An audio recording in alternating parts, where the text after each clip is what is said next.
Good afternoon. We're back with more Lord of the Rings LCG. And today is the 7th level on Nightmare mode. This is a re-record from the previous video, which I wasn't happy with. This is not a super difficult quest. The Nightmare mode does add additional challenge with the Chamber of Records and a boss that you have to beat in Stage 2. And we got Steward of Gondor in the opening hand. Got to start with one encounter card. And that will be a relatively innocuous Goblin Spearman. This encounter deck will try to overwhelm the player with enemies. It's an enemy heavy deck.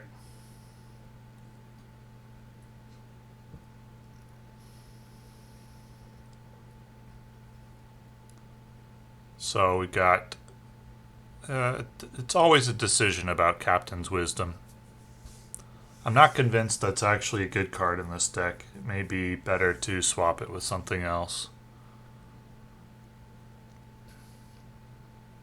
In a lot of situations you need Denethor as a defender. There are some quests where it's pretty clear-cut and dry that it's a good card for resource generation because Denethor isn't always needed. But against this quest, he's, definitely going to be needed to tank. Probably right away, and therefore Captain's Wisdom isn't going to get used. So we get two very good tails to start the game. A lot of times this deck starts so fast that the game is basically over after round 1.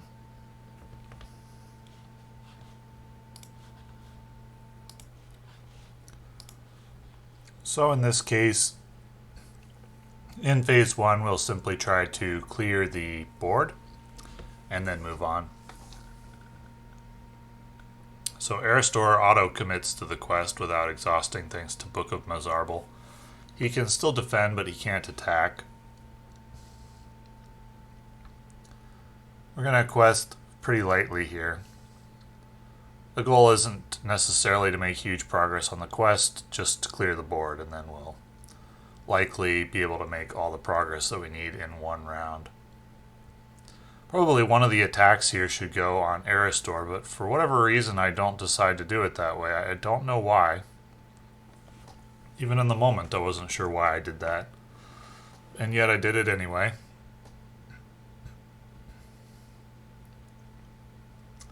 In Nightmare mode, the encounter deck kind of adds a mechanic where goblin enemies can get resources on them, and this adds a variety of effects, usually plus attack power.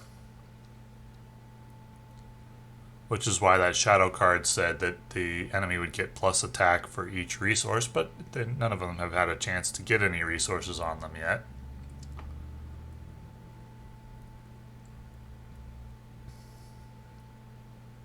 So we get a second Ethir Swordsman, Knight of the Swan, and once again Captain's Wisdom is going to go to waste. Got a Cave Troll off the deck.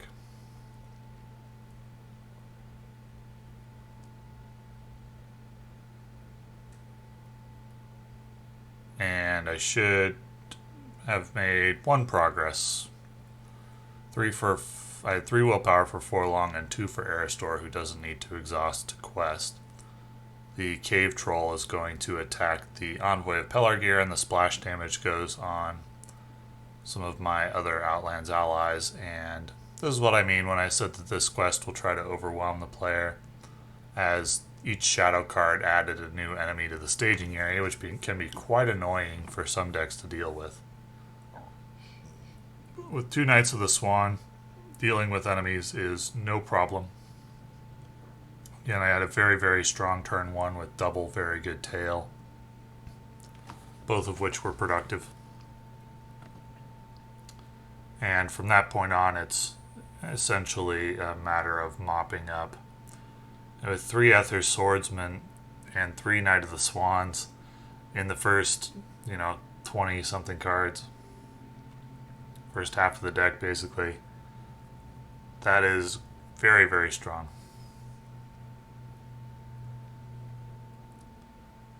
So 6 willpower against to my 8. I make 2 progress.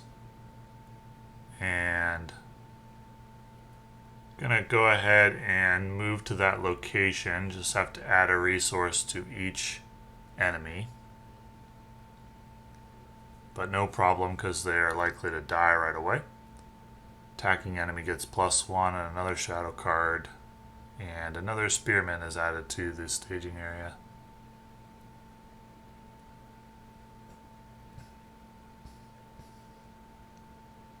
And that shadow card is a dud.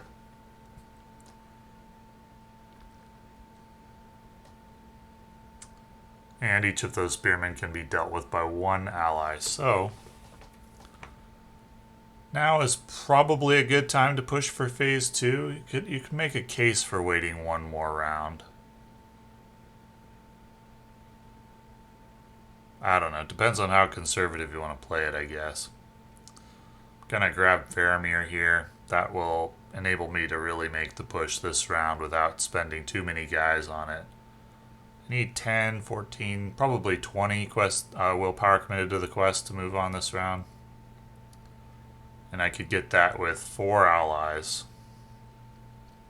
And that's what I'm going to do. Quest for 20. So there's 2, 4, 16 more. It's going to clear the Western Hall and phase 2 of the quest, which is going to bring the Chamber of Records into the staging area, along with the boss. This Book of Mazarbel is removed from the game.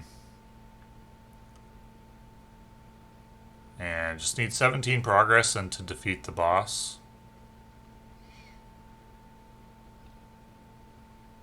And I misordered things here, forgetting that the boss should enter. So what should have happened is that the boss enters, and then each of these goblins would get 2 resources, so that this one would deal 4 damage, plus 7, so that would kill the Hunter of Lamedon, and this enemy would get 6, I believe, because this goblin has the ability to give plus attack power for each resource. Now I do realize this shortly and go back and correct everything the way it should be. But in the moment I forgot about adding the boss and Chamber of Records to the staging area. And now I realize it. And so I would have added to staging area, then moved there. And that would have added 2 resources to each of those goblins when they engaged me, along with the Overseer.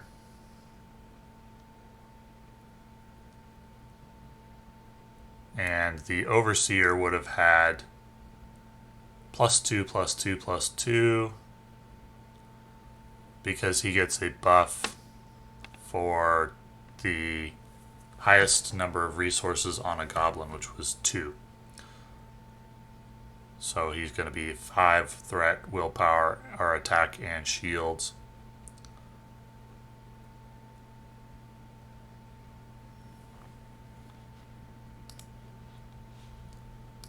And we'll get everything corrected with the right allies dead.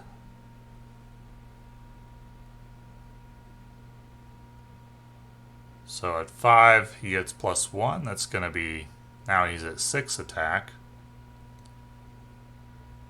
And against 3 shields, that's going to be enough to kill that ally as well. Again, I'll get everything corrected in just a moment.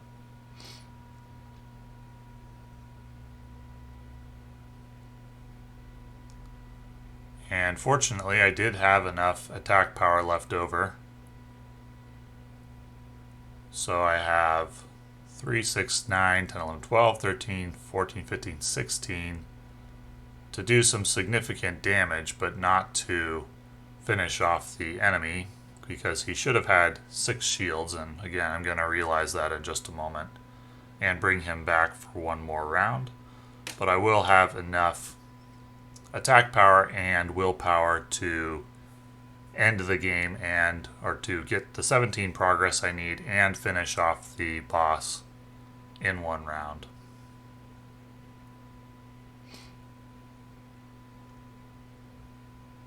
And in just a moment, I'm going to realize my mistake and correct everything. When I see that when a goblin engages a player, add 2 resources to that enemy, then I realize, oh, I should have done that. And now I go back and take care of the situation. I consulted the video to see what should have happened, fixed everything according to the shadow cards that were drawn and what the board state should have been. And I realized that the boss is only going to have 10 wounds, not 12, so he's going to stay on the table for one more round.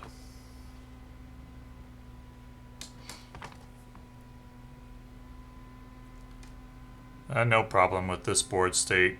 The win is inevitable, even with the loss of a few of my allies. Forlong, a hunter of Lamedon, and a warrior of Lossarnach all ended up dying as a result of that Chamber of Records adding resources to the goblins and the boss attacks. But I have those allies to spare, and now I need probably 30. So I go 5, 10, 15, 20, 24, 28, 33. So that will clear the Chamber of Records and the Fate of Balin. And all I need to do is finish off the boss to end the game. At the end of the staging step, I have to reveal the top card of the deck, and if it's an enemy, it gets added, but it was not an enemy. And then the Chieftain of the Pit is going to engage as well, so I just need to survive 2 attacks and then deal 8 damage to overcome the boss's 6 shields and to give him 2 wounds. So that is going to make the attack undefended. And actually at this point I realize that one of the other attacks, see, the thing that I didn't realize with the shadow card from last round is that when you discard an ally from the shadow card, there is no longer a defender for the attack, and so the attack has to go undefended, and that happened with one of the goblins last round. Didn't realize at the time. I simply discarded Forlong, who was the ally defending at the time. The attack should have then gone undefended and gone on to... First it would have been Denethor. He would have been the first casualty. And now this second attack that goes undefended because the ally was discarded goes on Hirluin and kills him. Though you could make a case for the target being Erestor, but I was operating under the assumption that this would be the last round, and so I didn't think too hard about it. And now I just need to put 8 damage, and I have that with damage to spare. And that will send the boss to the victory display, and as I've already made the 17 progress on phase 2, that will end the game. But I could have also killed Chieftain of the Pit if I needed to. Well, so 2 heroes die in the end, but it is a victory and a relatively fast one. Mostly the speed of it was due to the strong start with double very good tail. And this deck is very good at getting off to very strong starts. So, thanks for watching.